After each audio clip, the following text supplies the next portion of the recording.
Florida has 8,400 miles of tidal coastline, more than any other state but Alaska.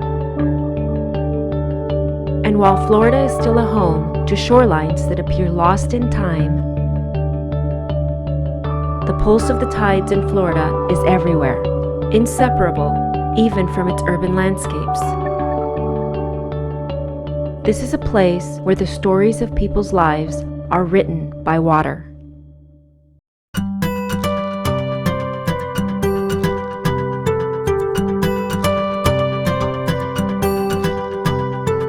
The future of this state's 19 million people and its native wildlife are bound together by their dependence on water quality.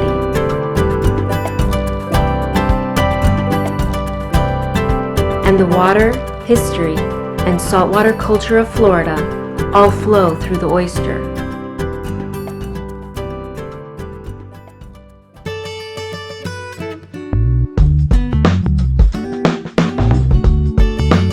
The Halifax Oyster Festival is it's just a fun event. They have live music and different games where you can, try to win free stuff and eat really good food. They usually have a really good turnout from the different food vendors that have fresh seafood.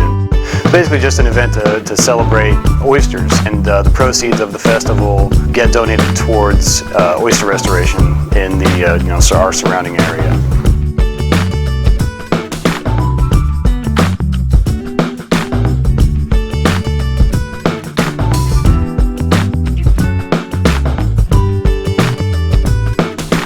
The Halifax Oyster Festival is also a good opportunity for people to come and learn why oysters are important. There is definitely the environmental aspect of the festival. People can come and help make oyster mats, which are things used to do oyster restoration in our area, and also just learn about general shoreline health and why it's important.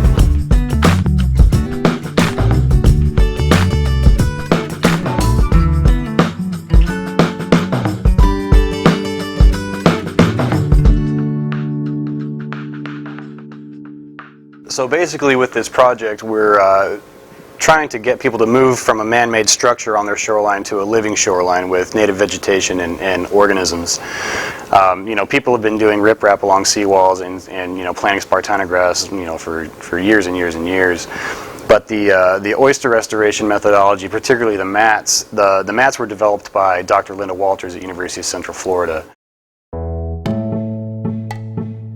We've been documenting the loss of oyster reefs since 1943 from aerial photographs that the St. Johns River Water Management District has provided us. And within the National Seashore part of Mosquito Lagoon, they've lost 19% of the reefs.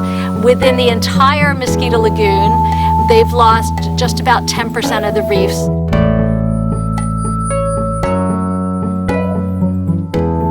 There are a lot of reasons that everybody should care about oysters. They can filter 50 gallons of water per oyster per day, and when you have millions of oysters, that's what's going to keep the water quality high.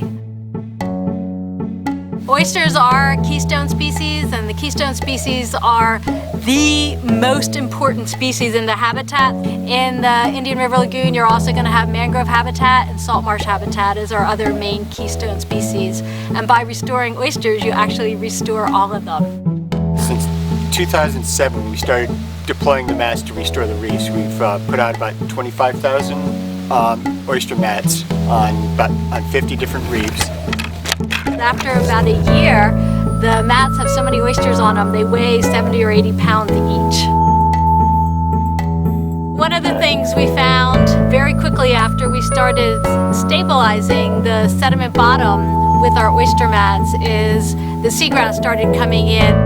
By restoring oysters, we were also, just by luck, restoring seagrass. Being able to get seagrass coming in naturally where it hadn't been for years was huge. There are very few projects in the U.S. where they've had any success, and if they get about 10% of the seagrass fragments that they've deployed to actually take hold, they consider that to be a successful project. Of our 50 reefs that we've restored now, 25% of them have seagrass where they wouldn't have been otherwise.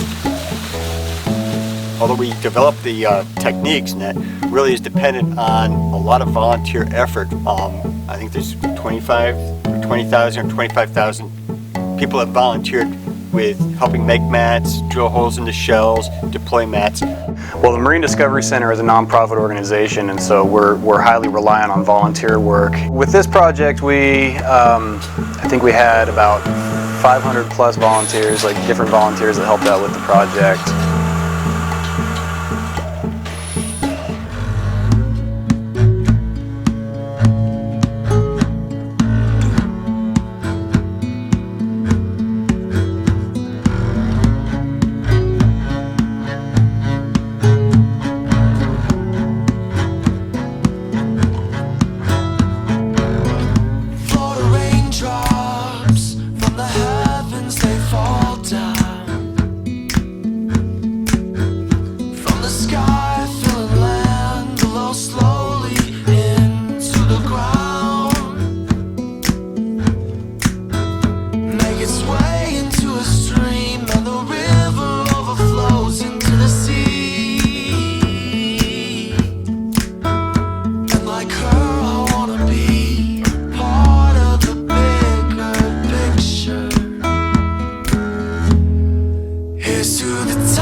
She sends me in a dream,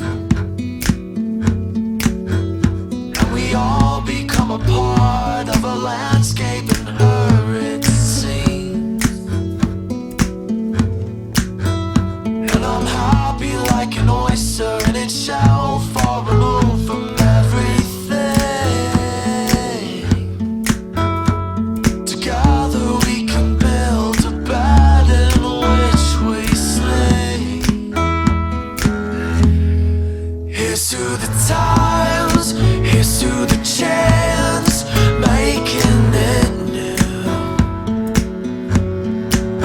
See, I believe that we can be anything that we can dream. I do.